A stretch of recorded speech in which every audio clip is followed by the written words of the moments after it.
Virgilius walked around the shed along with Eva, Genji, Nanjo, and Gordon, who helped him look around. We should go back as soon as possible so Baraku won't remain in danger by himself for too long. I was saying, maybe he should have had like a gun with him as well. Just saying. Like, realistically speaking, it would make sense. Or at least have somebody with a gun with him, because you have like 3 people with guns, like right here. You could have just spared someone like, say, Rosa to stay with Battler. Hopefully, you already caught and neutralized the culprit by now. This time the culprit didn't leave anything in the shed to tell us to go back. So I believe they assumed we got the idea after the first time. Why would they do it in the first place? Making us go around like this for no reason. Kumasawa spoke grimly as Virgilius helped Genji look down the shed again, picking up the umbrella as the group started making its way back. It was just a piece on the board, but they didn't know one thing. Leaving Better to guard the door provided them 2 objective pairs of eyes at 2 important key points. That would provide them enough evidence to corner the culprit in case they showed up. Yeah.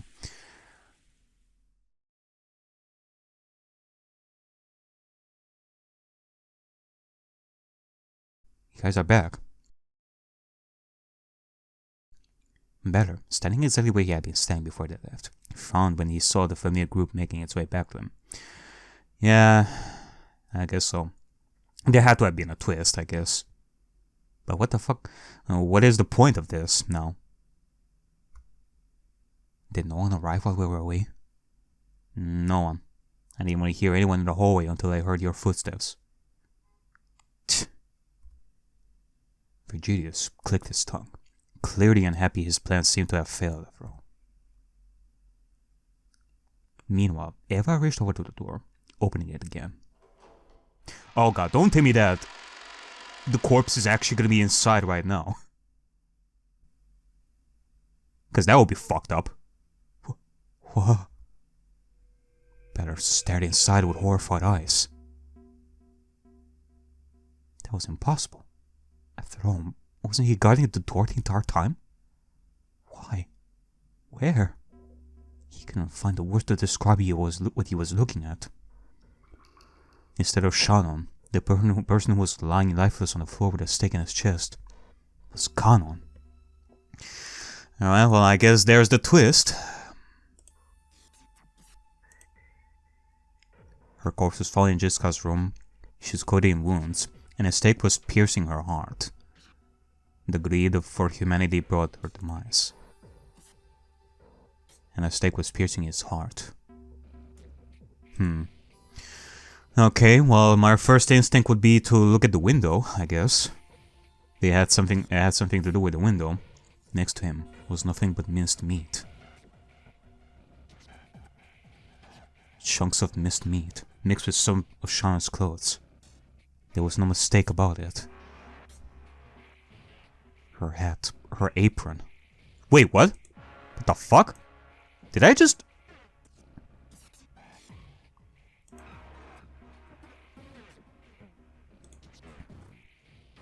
Minced meat? Mixed with some of Shannon's clothes? He had been guarding the door the entire time. How could anyone enter and do something like this under his nose? Was that minced meat over there really Shannon? He felt like he was going to vomit just thinking about it. Pater-kun, what is the meaning of this? Weren't you guarding the door the entire time? I was. No one came. There was no one over here.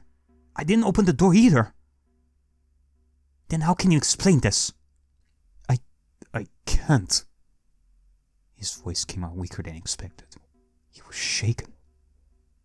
How could it be possible? Was it through the window? It seemed to be locked. But that would be insane. Just for the sake of making such a messed up trick. Wait, hold on a second. I have to read this, because...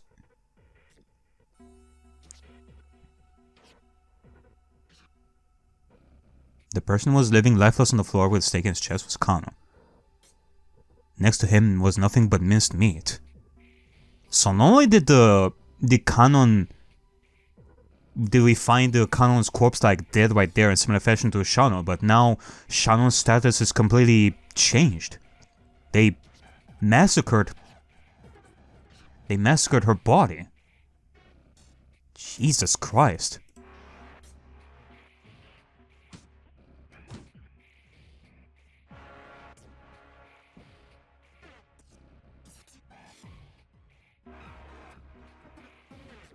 Just for the sake of making such a messed up trick. This is now bone of my bones and flesh of my flesh, and they become one flesh. What the hell are you talking about?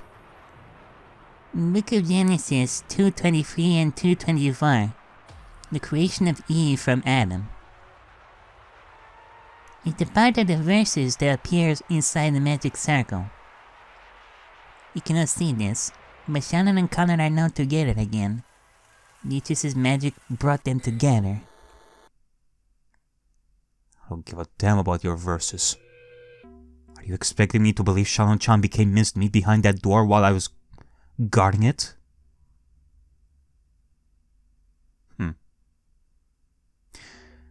I guess it makes sense, thinking about this. Like, how could you create a scenario where you have like two people dead inside this room, where, according to my solution, it would be that they're the same person.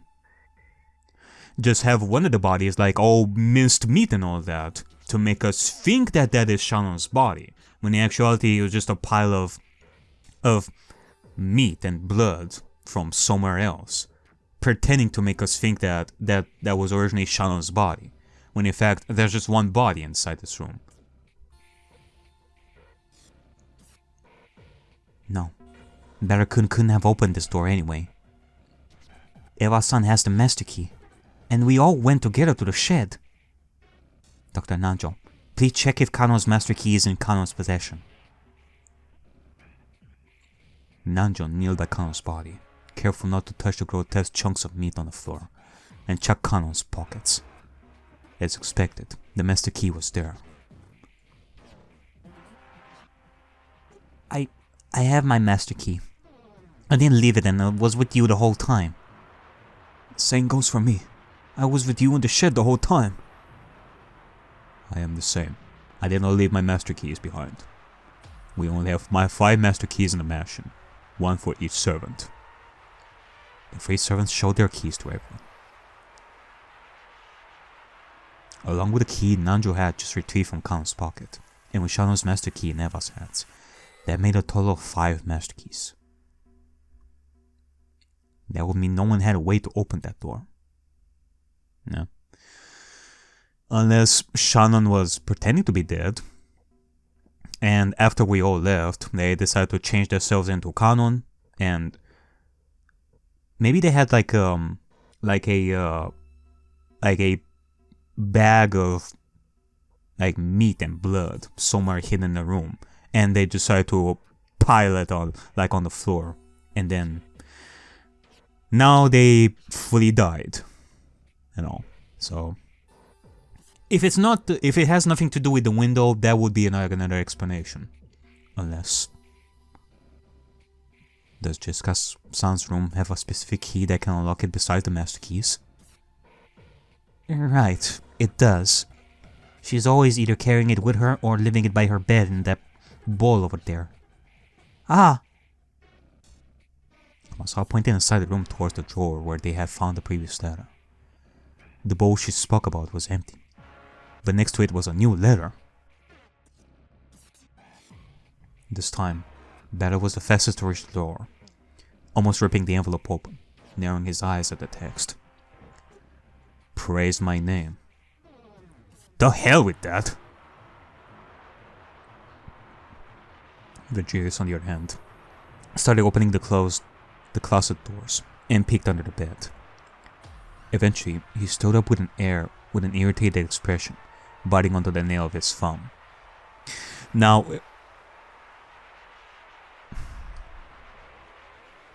I should have done that beforehand. It's possible the culprit even hid in the room and escaped through the window while it was locked. kind of wanted to, kind of wanted the song to stop being loud right there so that I can say what I have to say. Now, when it comes to the window and the bag, though, it could very well be that they hit that after they took the meat and the blood out of the bag. They threw the bag out the window, because otherwise the bag would be inside the room and they would have found it. So yeah, I should have searched the room beforehand. He muttered it to himself, searching in the same places he had already investigated once again. Now, if it were me, I would have gone outside, like, I would have searched the room, and then I would have gone outside, like, near this window and see if there was, like, any bag around. Erika, I trust you, but I think that in order to clear this one out, we should at least check if Jessica-san's key is still in Jessica-san's possession. Don't worry, I understand. You can check my pockets right now to make sure if you want. Better, flip his pockets inside out to show that they were all completely empty, aside for the one charm he got from Ariane, which he took out as he showed his possessions to Eva. You really treasure this charm. They'll definitely keep protecting you. Yeah. Maybe that's why our great witch didn't bother showing herself in front of me. That sick bastard.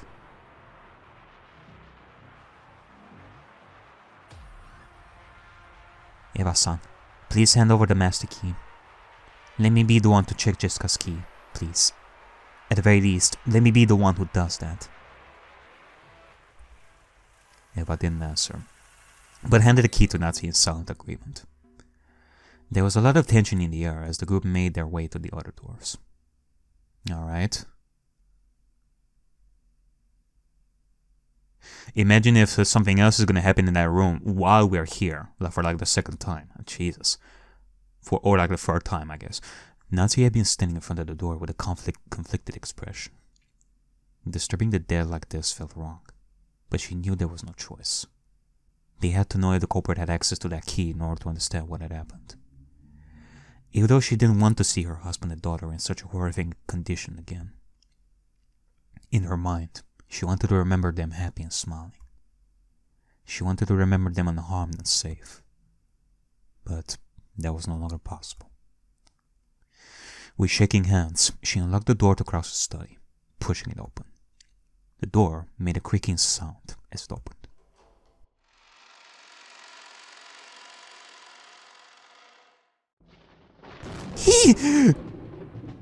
Natsuki dropped the key from her hands, stepping back before falling down, covering her mouth in horror.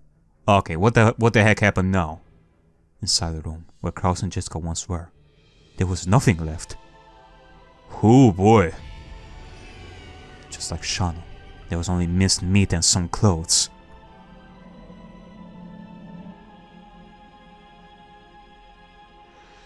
Okay, now I'm having goosebumps, ladies and gents. Jesus Christ. I honestly did not expect this. Bloody raw meat parts, scattered where there was once a corpse. And it's not often that I get like goosebumps from this. This is actually quite a bit of a surprise to me. Like, why? Why Jessica and Krause? A jacket, a tie, things that were mixed up with the blood and scraps that were left behind. It was like someone was eating, munching, and gnawing on their corpses until there was nothing but scraps left behind. Jesus freaking Christ. Raw, bloody flesh that one could no longer recognize was once a human lying there. Bella heard Eva screaming, and could also recognize from the noise that she was struggling with Virgilius. He was trying to stop her from opening the door to Hideyoshi and George's room, probably to save her the same sight Natsuki had already seen. Better could only walk up backwards until his back hit the wall, and he let himself slide down, his eyes hollow. The last time he saw his old man, he was already dead. He was covered in blood in a grotesque scene, but his face was peaceful. Does it mean he's in the same condition now. With nothing but raw, disgusting bloody pieces scattered all over. Unrecognizable. Not even bearing a human form anymore.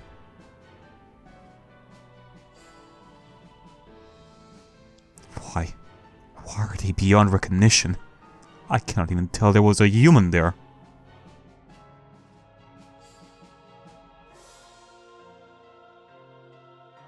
Now, I brought up that possibility about the bag of meat and blood and all that, but now that we're noticing these whatever is left of their bodies and all that, it kind of makes me question, like, are we talking about some random meat and red liquid that the culprit fabricated from somewhere, like brought from somewhere outside or something? Or could it really be that our culprit decided to like toy around with their bodies like so much that now we don't even distinguish if a body part is belonging to that corpse or whatever? Like, who knows, maybe right here where Kraus and Jessica once were, this is like a combo of body pieces from Shannon, well, maybe not Shannon Khan, but like George, Hideyoshi, Rudolph, Kirie, God knows, like, what the culprit did to these bodies. Like, for example, if this pile of minced meat only belongs to Kraus and Jessica, or it had like body parts from the others. Jesus Christ, like, what the fuck? Better-san, please don't describe it like this. Don't describe it like this. This is exactly how it is. There's nothing but scraps of meat. Should I at least be grateful they were already dead when they were treated like this? How can it even be possible? Why? Why? Damn it! Damn it!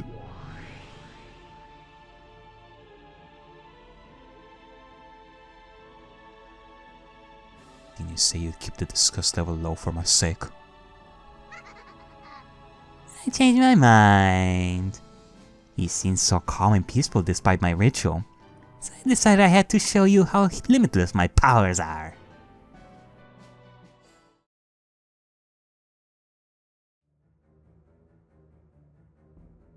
Natsuki-san was acting suspiciously the whole time. Perhaps before I went to the restroom, she had time to go and meddle with the crime scene. Don't worry about it. Ever since the discovery of the first Twilight, Natsuki tailed after you the whole time. She didn't have time to go and meddle with crime scene. I mean, technically speaking, if we were to interpret that rare truth, just because Natsuki tailed after Virgilius doesn't necessarily mean that she ain't, like accomplice to it. Maybe both Virgilius and Natsuki, like, committed the murder. Like, except it will be Virgilius who has done it, and Natsuki was, like, following Virgilius all along.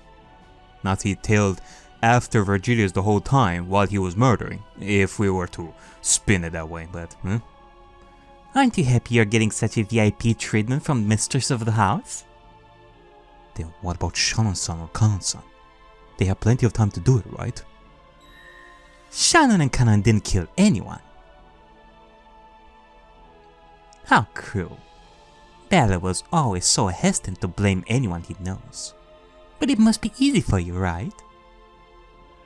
Ryu, then do you want me to reason there's another person besides me who reached the shore of Rokijima and kills everyone? Is that how lame you are? How rude. I'm way more elegant than that.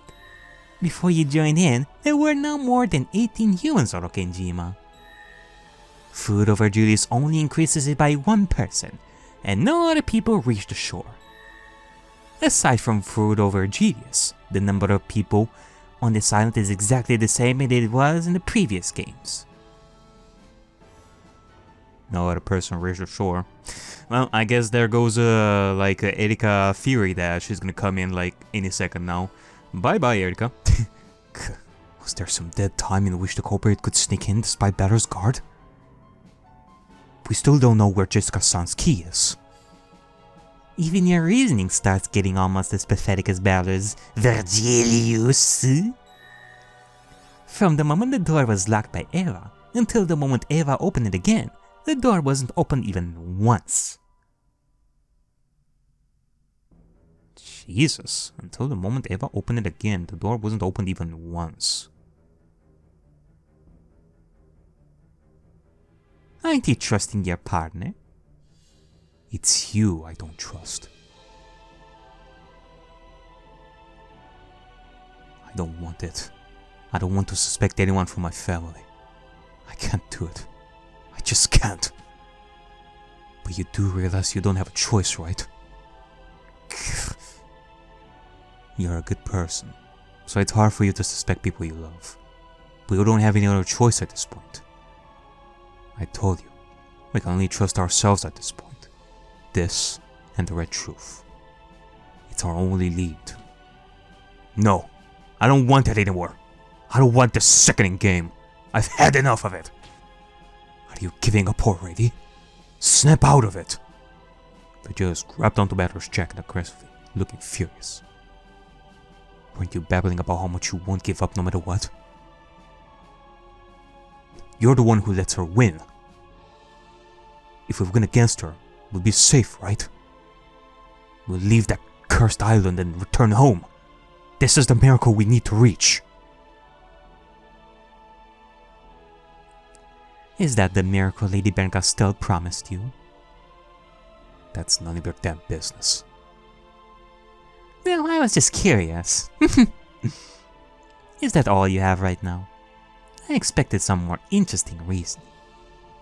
You sick show-off. That so-called minced meat of yours isn't even real human meat. The culprit just moved the corpses away and placed it to make it look like it did. After the 6 died, no human moved them to another place.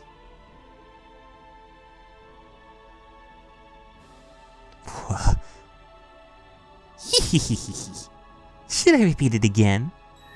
After their deaths, no human moved them to another place. That also means that your theory that Jessica, George, and Kiria's corpses were placed in the rooms also fails.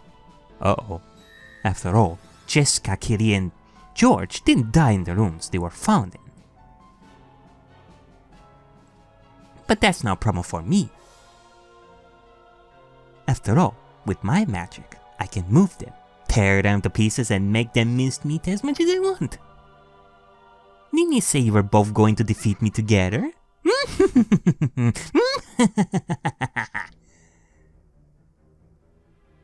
You. Didn't you say the red truth is supposed to get us closer? Right now, I feel like I'm getting further and further. The truth feels further than ever. Bell was clenching his head, and Vegeta's gritted his teeth in irritation, glaring at the witch who stood at the other side of the table. Ah, these are some really good expressions. These are fantastic expressions, both of you. I've been waiting for this.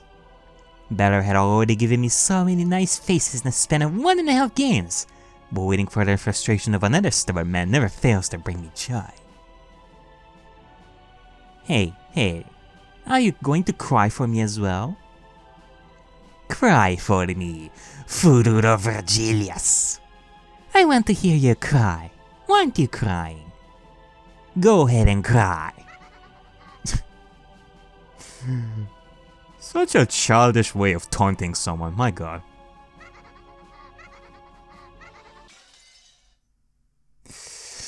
But yeah, we're having a problem right over here. And the solution is definitely not reaching my brain right now.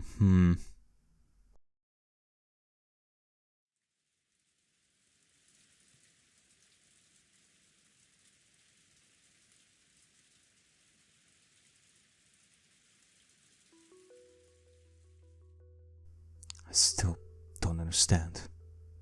Better was sitting on the couch, holding his head with his eyes shut. Along with him, there were 5 other people in the living room. Rosa, Maria, Eva, Nazi, and Beatrice were present. All the survivors beside the servants, Kinzo, and Dr. Nanjo. The servants went to the servant room as a group in order to keep each other safe, leaving the rest of the people in the living room. Despite the illusion of safety when with other people, there was nothing but a heavy feeling in the air. The window wasn't locked, so there's still a chance the culprit made the switch under our noses. They probably knew we'd assumed they were going by the same pattern and made a backup plan. I should have told you to wait inside the room for the culprit so that they wouldn't notice you. Beatrice sat in front of some papers where he had drawn the layout of the second floor. It irritated him to no end. There had to be a proper way to explain it. Going from one room to another through the window is dangerous, but not impossible. As a teenager, Mother used to lock me up in a room as a punishment. I was too angry to listen, so I decided to try and climb through the window to the room next over, just in spite. You never told me about it. I didn't want to give you any ideas. Sometimes I did try to act like a proper big sister. And now it's only the 2 of us. And Vanessa. Still, I got it both while standing in the hallway. If someone snuck to the room next over, I probably would have seen it. Unless they started from another room much further than just us and moved through the windows outside just to avoid me. I mean, that's crazy. I mean, that's the one thing that I'm thinking of. Well, that and my theory that... Wait, were they checked by Nanjo at that point? Because if not, then yeah, you could very well be that the person like never died and then did their thing and then died. Or it's possible that they waited there before we all arrived.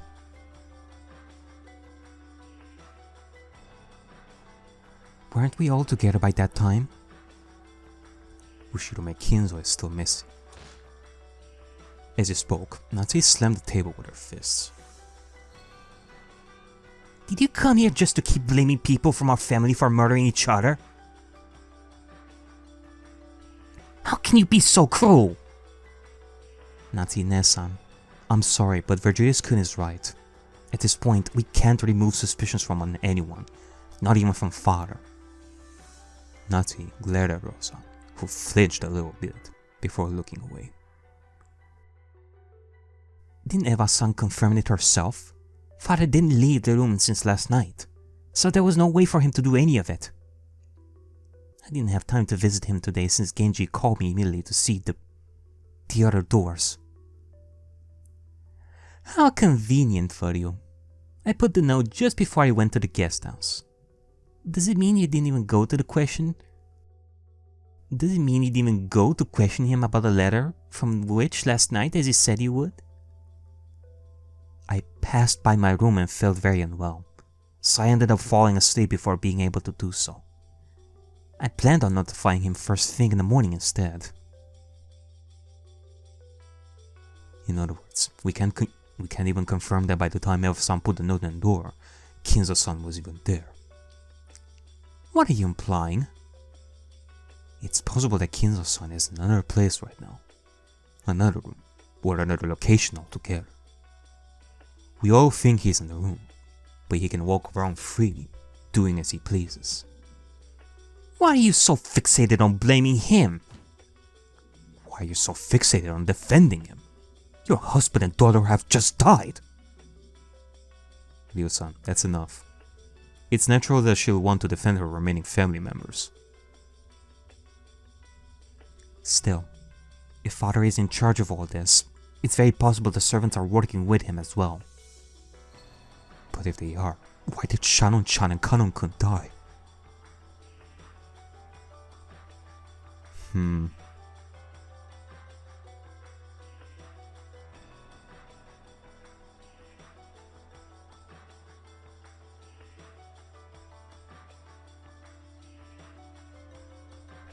Beatrice is right. The only person who could go around freely and do all these things was Kinzo. He couldn't think of any other possibility right now. But still, why? Why would he do it? Why killing his family members? Didn't he care at all? Did he hate them all enough to kill them? This is not a work of a human. There's no need to think about it like this. After all, everyone can see it's a witch who did it.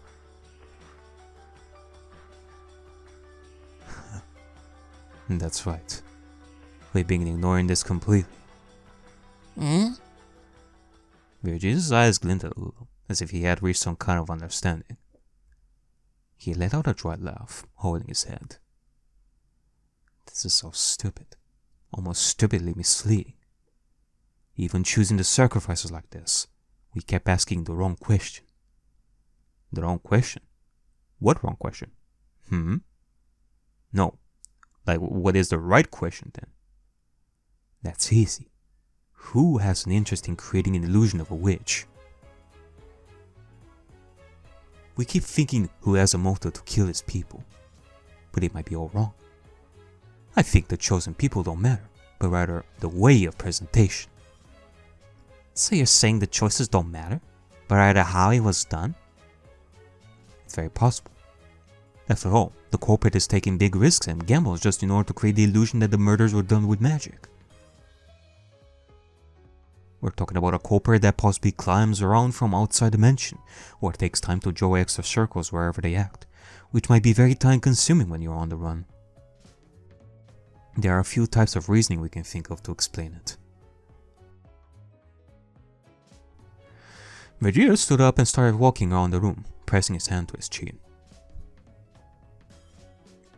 It's not the first time in history serial killers are using trademarks.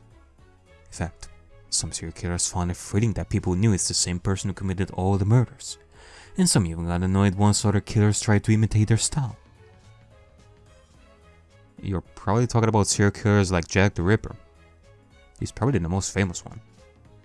His specific trademarks and reasons remain a mystery to this day. Precisely. And on top of that, there's an even argument over the number of his victims. Some suggest that other killers during that era adapted his killing style, making it even harder to trace the original killer. So a culprit has motivation to work harder just for a trademark? Why? They could just be a psychopath, right? Still, even if they're not, they get excited knowing we're deluded by the illusion of the witch while getting the satisfaction from watching us struggle. They get excited from this game of tag, and perhaps their grand prize is actually for us to catch them. After all, they work so hard in order to leave us clues and letters. It's almost like it's a game in their eyes. What kind of twisted person would make serial killing a game? They probably think a witch would do so, which is why they take the alias of Beatrice. With such an alias, they can also throw away the burden of being the twisted person they are, and become a witch. Okay. Beatrice knows nothing about magic. Magic can also be beautiful and warm. After Beatrice survives, she's going to revive everyone so we can be together in the Golden Land. Alright, then please ask her to leave an apology letter saying, "I'm sorry, but I really need to resurrect. Please be patient until I'm done with my brutal killing ceremony, and then I promise to revive you all. Then maybe I'll reconsider." When you don't believe in magic, the magic disappears. It's because you don't believe that the ceremony looks like this. Excellent. See, we just got some new information. According to Maria-chan, magic requires belief. So I'm going to assume our culprit thinks the same. In fact, we don't necessarily need to believe the culprit and the person who alters the crime scenes are the same person. That is a good point. Wait, so you mean it's possible the murderer and the person who creates the scene are different people? Yes, that's definitely a possibility. Even if you wish to keep Ushumiya Kinzo's hands clean for murder, we can't deny the possibility he uses the murder in order to help the illusion of the witch. So, in this case it would be Kinzo who is creating the illusion, Don't you think so, Natsuki-san? Virgilius gave Natsuki a sweet smile, making her glare at him with hatred. I do not mean to sound rude, but from hearing Jessica-san and some of the servants talking about Kinzo-san, he seems to be very invested in black magic. Even if you don't want to believe he's capable of murder, we can't deny he is capable of drawing some magic circles. In fact, who would be more knowledgeable than him in drawing such things? Maria-chan, are the magic circles accurate? Maria glared at the man, clenching with her back. Not telling you. Don't worry, you already did. Maria-chan easily recognized each magic circle. I believe that there was any inaccuracy. She would have pointed it out immediately to show her wide knowledge while we stood there. After all, she was quoting from the Bible and I recognized it right away. So the pentacles were definitely the work of a professional. Your knowledge was very useful, Maria-chan. I am thankful. Man, just to pause here a little bit to add some commentary while listening to this. Because it's a commentary, obviously. I don't know why I have to say that, but nonetheless. This is a very interesting kind of rivalry between a Fururo and Maria.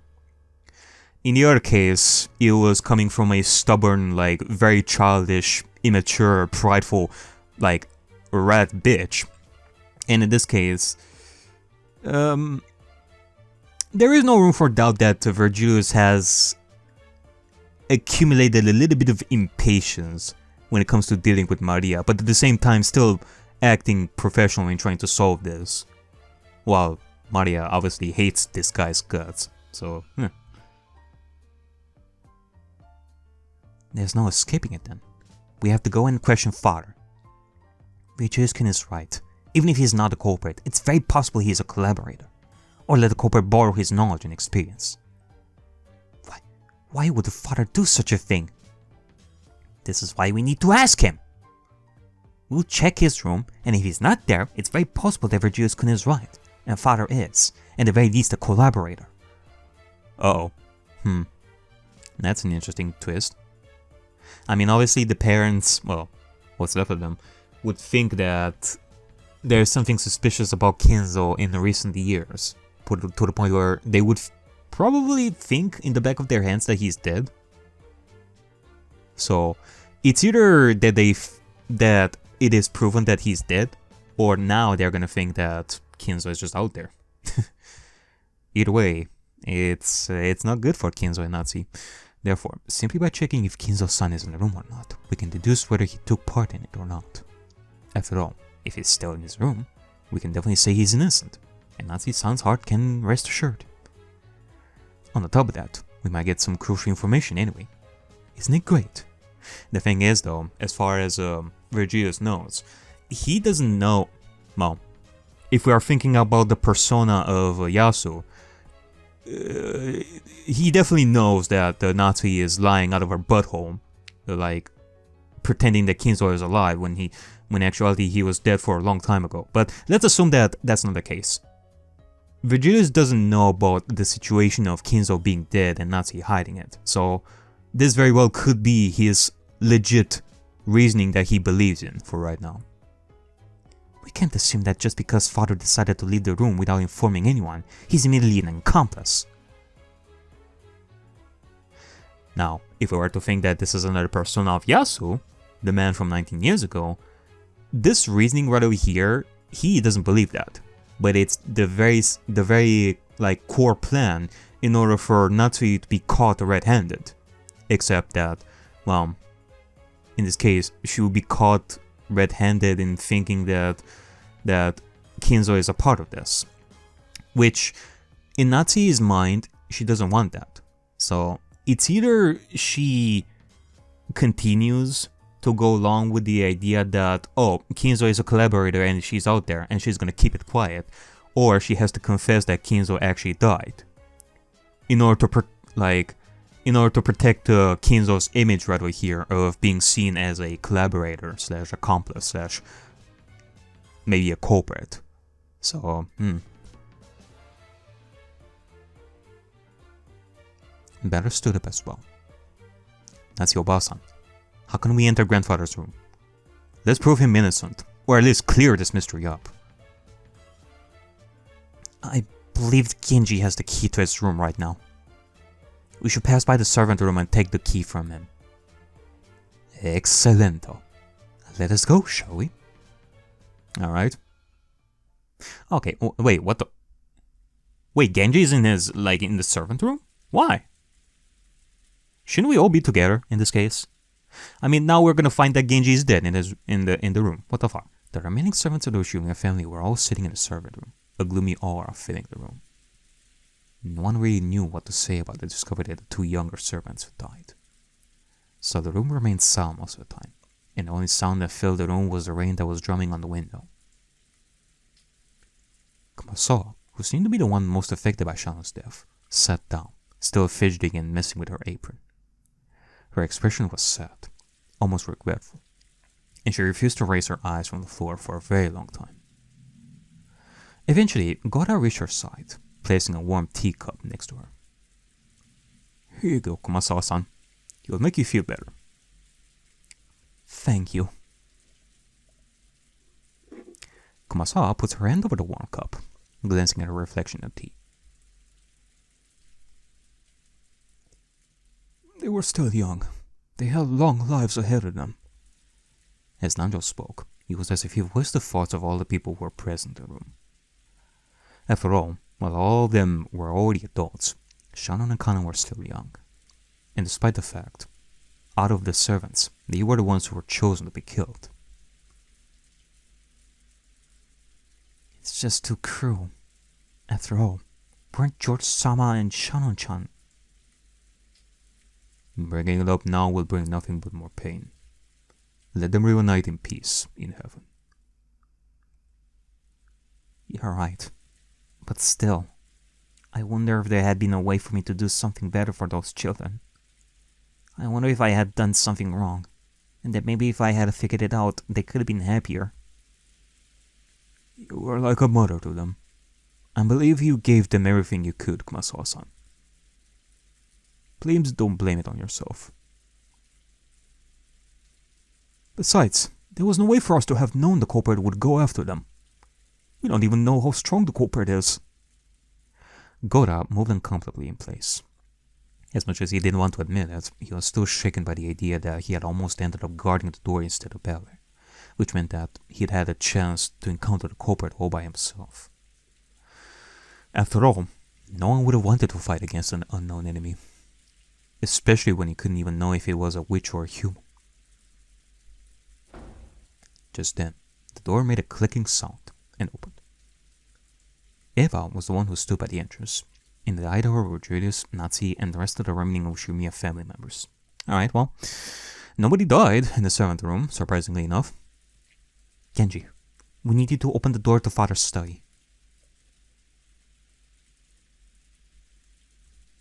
Genji lingered, looking at Natsu, who only gave him a defeated expression before looking away. Yeah, the jig is up. Understood. I'll join you at once. We will come too. We should all stick together in a big group, right? That's what I was saying. Most likely.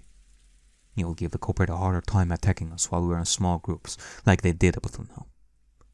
They keep outsmarting us, so we should be careful. With those words, the group left the servant room, making their way to the third floor.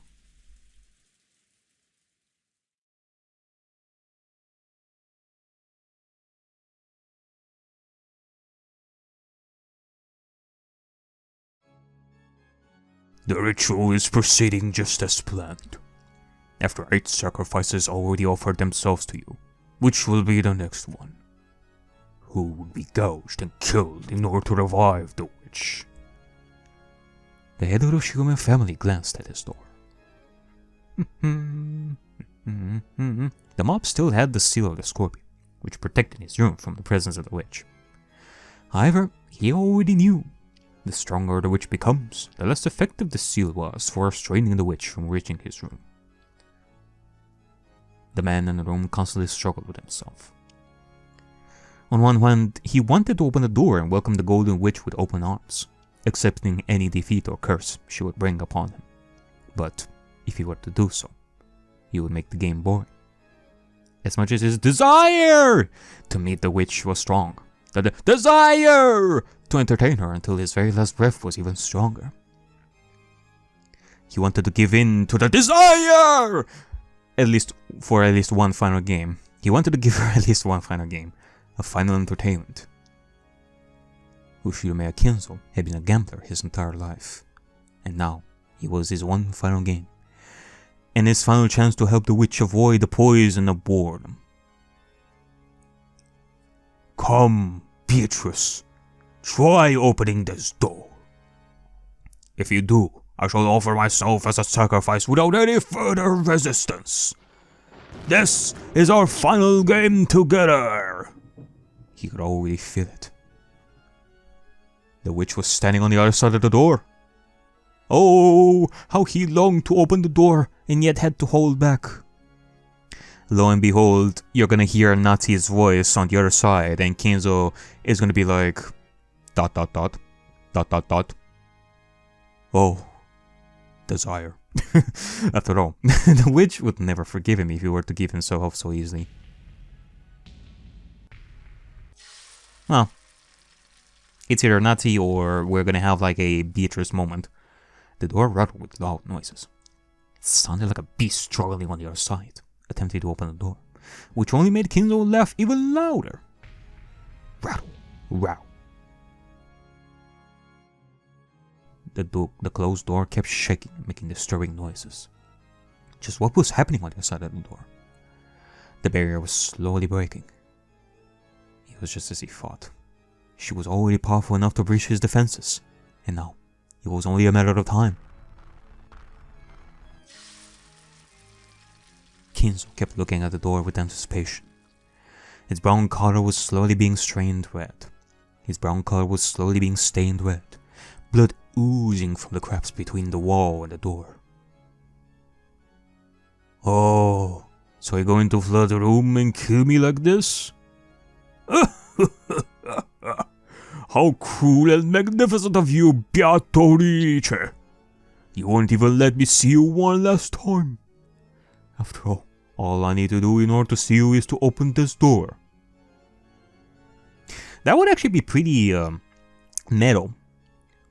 Like, magically speaking, to see this kind of killing by flooding the entire room with blood. I mean, it'll be a change of pace. It would be a change of pace for Kinzo. He has been burned to death like every single time, and I'm burning myself to death right over here in the summer heat and all that. So maybe swimming in an ocean of cold blood will surely be surely be a change of pace. Then, even if for just a single moment, I will be able to see you. But if I don't open the door, I will die embraced in red, and not in your arms. Are these the choices you're offering me? A shrieking laughter echoed from the outside, and slowly the red liquid started reshaping. Oh, wait, hold on a second. It was hard to tell at first, but slowly it reshaped into goat bubbles, which now stood in front of the man. Oh, goat bubbles. Imagine if Beatrice did that kind of magic, where she turned into blood, went inside, and then she reshaped her body, like, back normal, from blood. That would be actually pretty sick. Therefore, the barrier had already been breached. There was no reason to keep this game going anymore.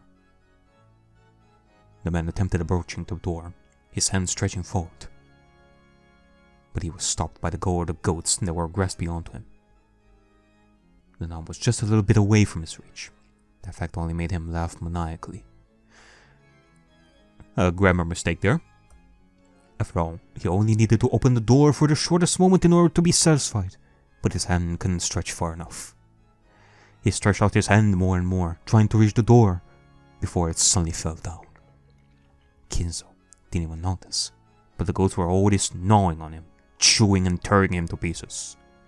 But as long as his eyes could see, as long as they were still in place, he was only interested in the closed door that separated him and the witch. Eating, chewing, gnawing, the room was filled with red, and filled with the man's insane laugh. Ah!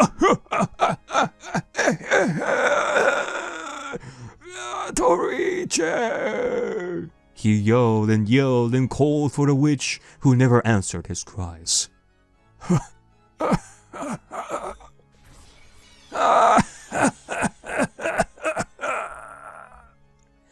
Slowly and mercilessly, the man became nothing more than mutilated pieces on the floor. His laughter died as well.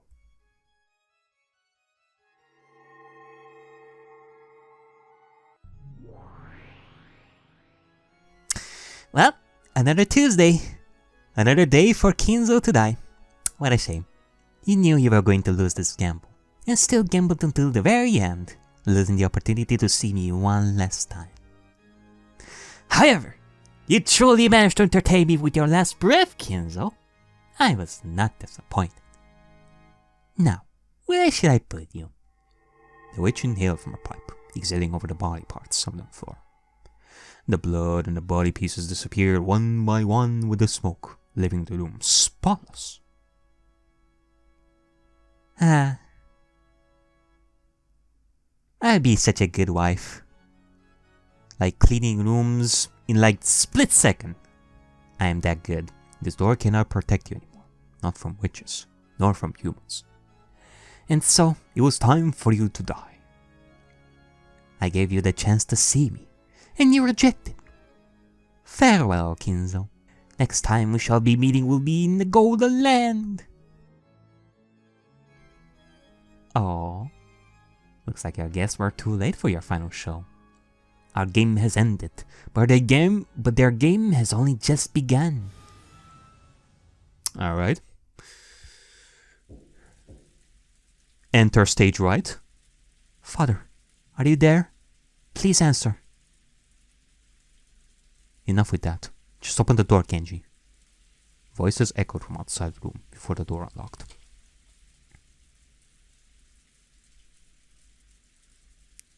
That's a very impressive room. It's almost like a little home within the mansion. No wonder one could hole up in here for days. Is it really the time for this? The head is missing. Well, that just proves my theory that he might be an accomplice after all. It says nothing. He might have realized something is happening and made sure to escape by himself. How selfish of him. That's no better than being an accomplice. True enough. But then again, he was an asshole. Maybe he wasn't an accomplice. Well, I guess by like his definition, yeah, he is. The master's behavior can be unexpected at times. It's not unlikely for him to leave to another room or place within the mansion, so he won't be found. The window is locked from the inside and the floor is dry, so I don't think he went through the window. Isn't it the third floor? What kind of a person is your grandfather?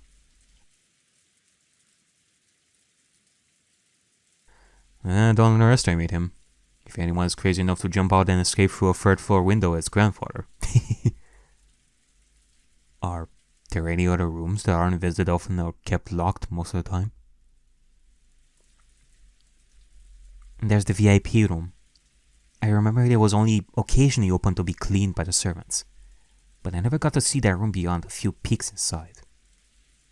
Some of the other guest rooms aren't often used either, and of course, there's the guest house, but I can't see Father going there, especially not in this awful weather. I don't think we're losing anything from at least trying to search for him in the mansion. It might also help us find where the people were stored before they were moved to the rooms every time. After all, this room is completely clean. Good idea. It might just end up as another unlucky game of tag, but we can hope the culprit will trip and make a mistake. Truly is the worst reason for you to get a tour of the mansion, huh? Trust me, I would skip it any day if it not for the circumstances, really. The two men smiled wryly at each other as they searched around Ikinzo's study one last time, until eventually exiting the room. Alright.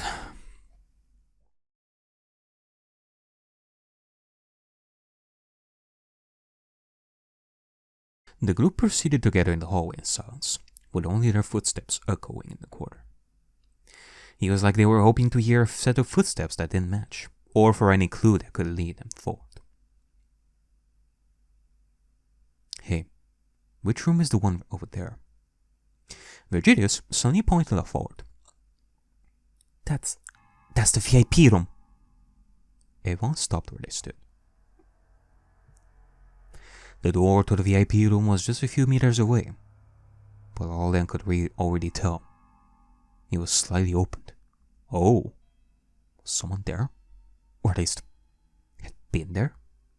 Or perhaps, was it the room the corpses were stored in? Oh hey, I don't think the grandfather is actually in there. Only one way to find out. Alright. Kenzo! Eva was the first one to approach the door, her grip on her gun tightening as she used her leg to open the door wide, with her gun pointing inside. What is that? Eva Basan, what did you find? Huh? Better wore a similar expression to Eva's as he reached the door. Confusion? The room was completely empty, with no sign of anyone inside. However, one thing was out of place. A cloak was lying on the floor, close to the entrance. Kinzo's cloak? Is that grandfather's? Yes, no doubt about it. That's Kinzo's son's cloak. Eva picked it up from the floor, trying to check if there was anything in it. However, there were no signs of blood or anything of the sort. Why? Why would he be here? How did he arrive to this place? That's bad. If Kinzo's son is not an accomplice, I believe he might have already been dead. Why would you say that? Because it's the same pattern. Clothes left behind. The only difference is that there's no blood or scraps. We're still one step too late. Virgilius clicked his tongue, irritated. What's that? Maya pointed at the floor. Below Kinzo's cloak, there was something that looked a little bit like some kind of black dust, dirtying the spotless VIP room. Dust? It looks like ash, one that he would find in a fireplace. Okay. I guess so. Let's go through all the rooms that have fireplaces in them. It's our only lead.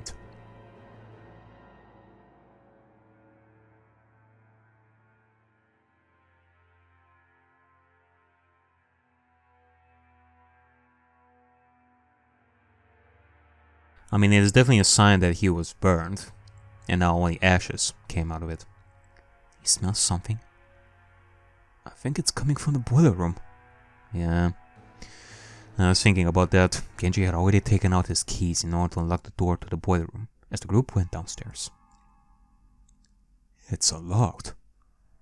He opened the door, coughing a little at the dust, followed by the rest. Is there anyone here? Madame and Beatrice immediately started searching around the place. At first, they searched behind some boxes and behind the boiler itself.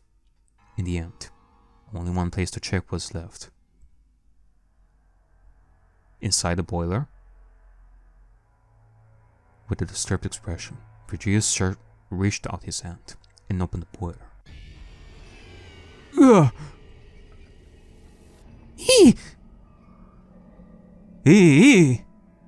Was that Virgilius that did the eek? Virgilius stepped back, putting both hands over his mouth, looking so disgusted that he was about to vomit. Maswa looked like she was going to faint, screeching as she tried to get as far as possible from the sight. Inside the boiler was a corpse. No, a corpse wasn't the proper way to describe it. The corpse was completely burnt, something one could perhaps expect since it was placed inside the boiler. But it wasn't just that.